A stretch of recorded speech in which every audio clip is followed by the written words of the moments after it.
Paano pumayat at hindi masyado lumaki ang bilbil pag edad 40 years old pataas? Okay, yung iba, mga 30s, tumataba na. So, meron kasi pong pagbabago sa katawan natin pag age 40 pataas na hindi nyo pa alam.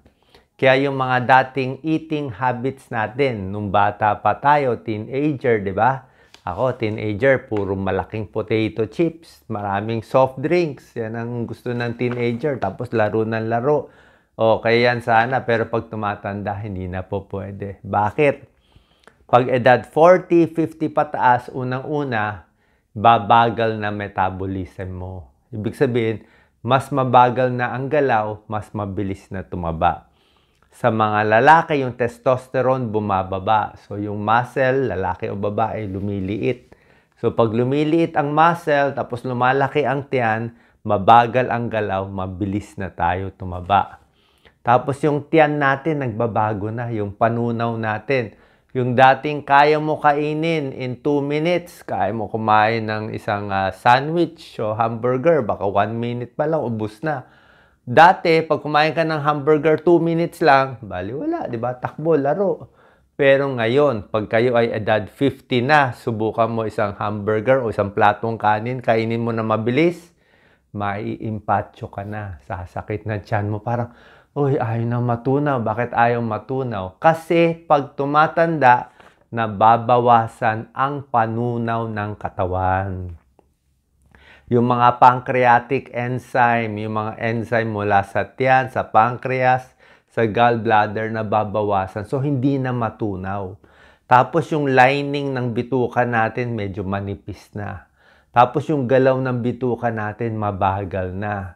Kahit itong esophagus natin, mabagal na. Kahit yung laway natin, kumukonti na rin. Kaya nga, pagkain mo ng pagkain, madalas magbara dito. Parang, ang tuyo-tuyo lagi Pat ayaw bumaba yung kinain ko. Kasi nga, ano na siya Ang bilis na magbara. Paano iba na nga yung digestive system natin. Tapos yung kain natin, doon pa rin tayo sa dating mabilis na kain. Kaya sabi ko nga, 40 pataas, marami ng pagbabago sa pagkain mo. 10 tips. Number 1, ngayon, dapat mas marami ka ng gulay at fiber. Hindi na pwede yung dati, ayoko ng gulay, puro kanin lang.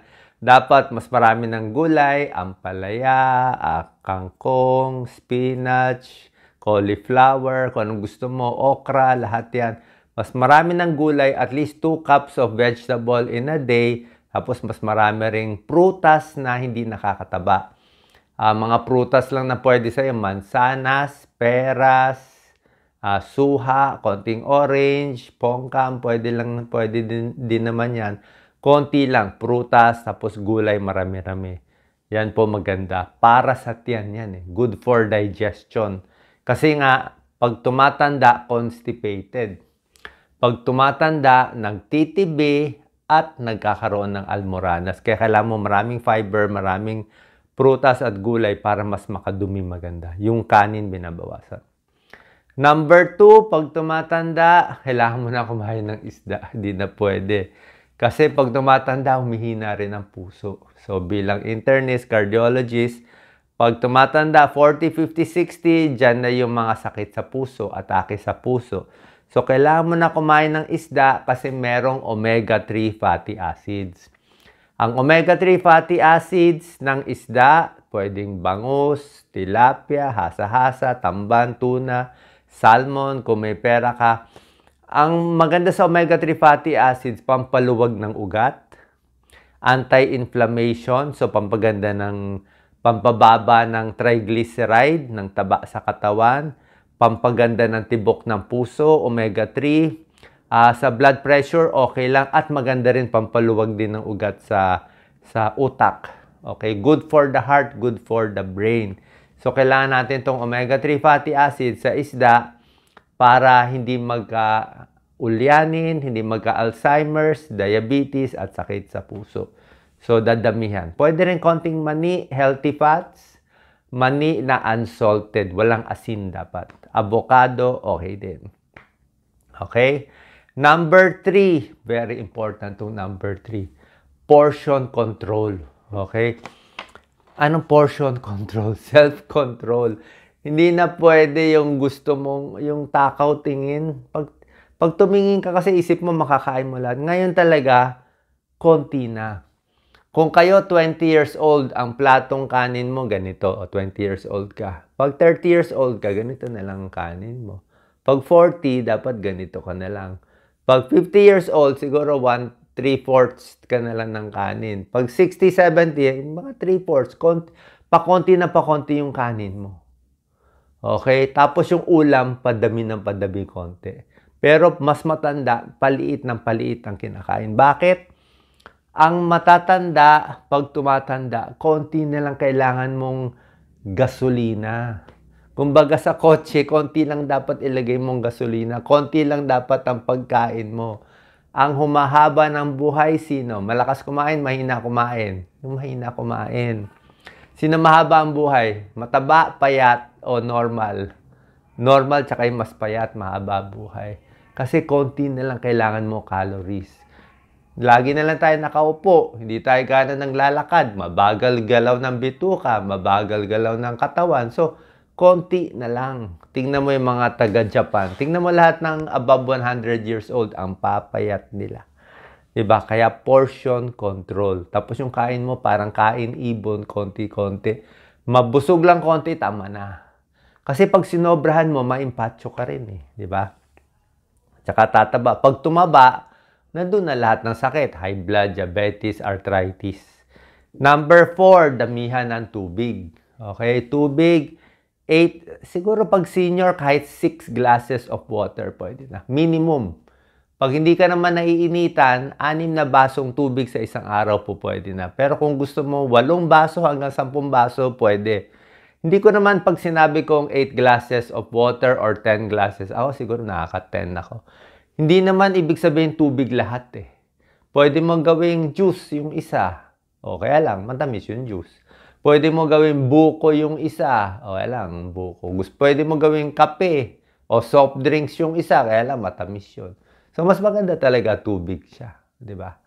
So, yun ang maganda. Pwede naman prutas, pakwan. Diba? Matubig. Kaya lang kung pakwan ka ng pakwan, nakakataba. High calories din eh. Kaya konting pakwan. Yung mga prutas na nakakataba, babawasan din natin. So, tubig pa rin pinakamaganda. Number 5, ang asin mo babawasan na. Kasi nga, pag tumatanda, asin, nakaka-high blood, nakaka-heart disease, nakaka-kidney disease. Kaya nga sa Pilipinas, ang daming may high blood, kidney disease, heart disease, kasi nga ang alat natin. Pag nasa restaurant, sobra alat ang pagkain natin. Okay? So, bawas asin. At mas kumain sa bahay. Yan ang tip natin. Number 6, high-protein foods. Anong high-protein foods? Nasabi ko na nga, more isda, more chicken, more lean meat. Isabihin, more ulam, mas konting kanin. Number 7, ito yung sinasabi ko. Home cooking. Mas kumain kayo sa bahay. Kasi nga, ang problema natin sa restaurant, ewan ko ba, wala akong mahanap na talagang healthy restaurant eh. Kahit ano puntahan ko restaurant, kahit fast food pa siya, laging sobra alat. Parang yung ulam nila ginawa para lagyan ng 2 platong kanin. Parang pangkanin talaga yung ulam.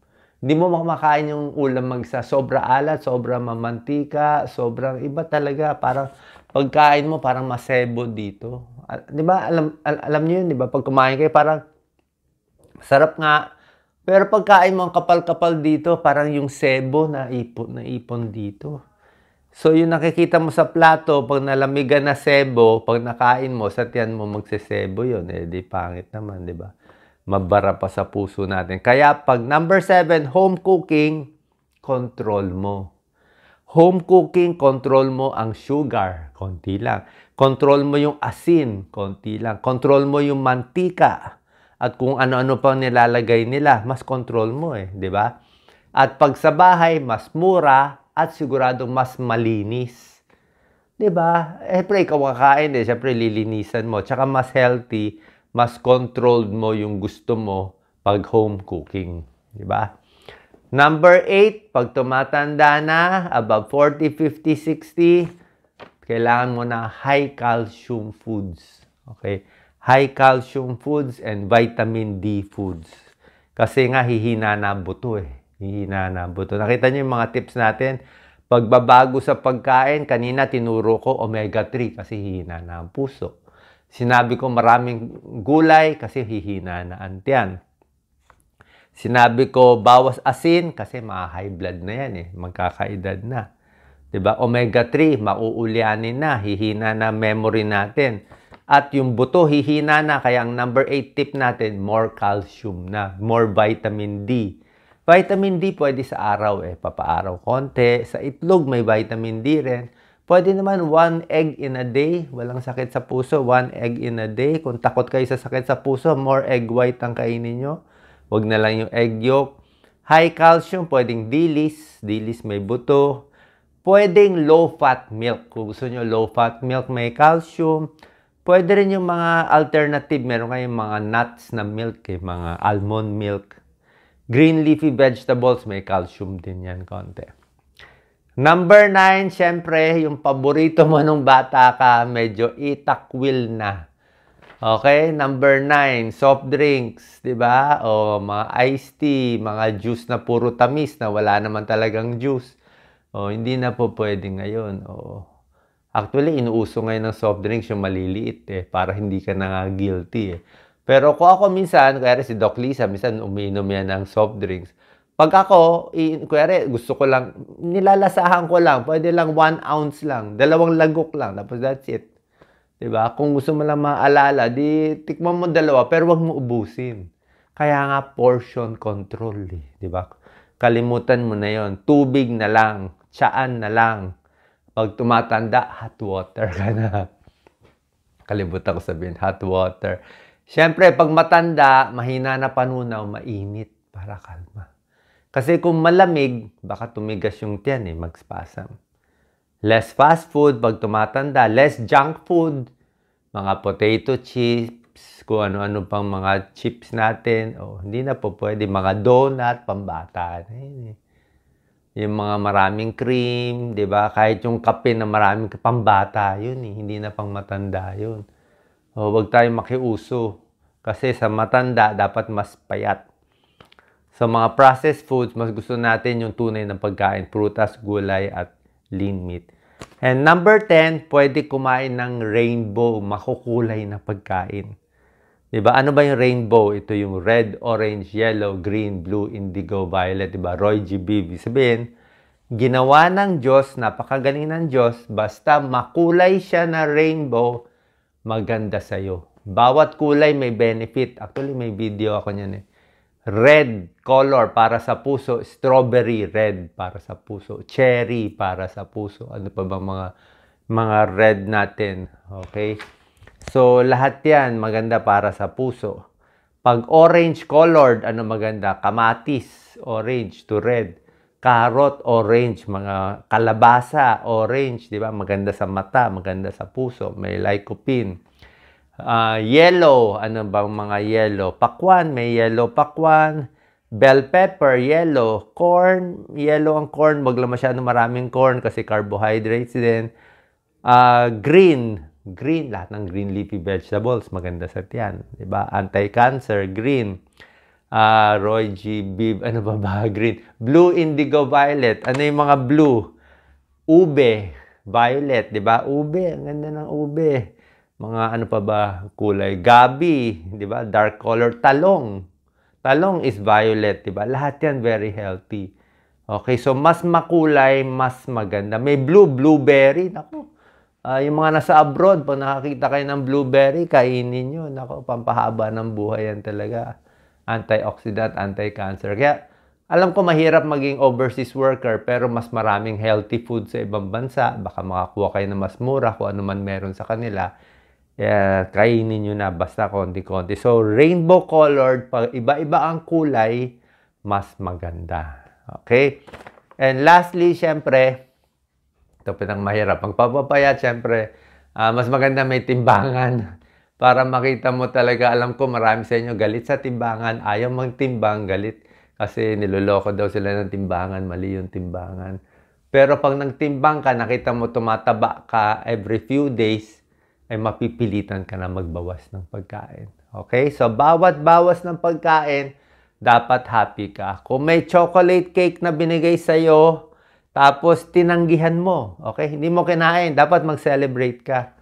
Okay? Bigyan mo ng kandila sarili mo kasi biro mo yung chocolate cake, 400 calories, hindi mo kinain. Di na-imbak sana sa tiyan mo yun. At least pagising mo sa umaga, wala yung matatabang pagkain o ano man yung pagkain, di ba? At least pagising mo, a little mas payat ka dapat. Kaysa kain ka ng kain, pagising mo naman, sisi tayo. Okay? So, saan po nakatulong tong video? Tips para pumayat ang edad 40, ang mga tumatanda. God bless po.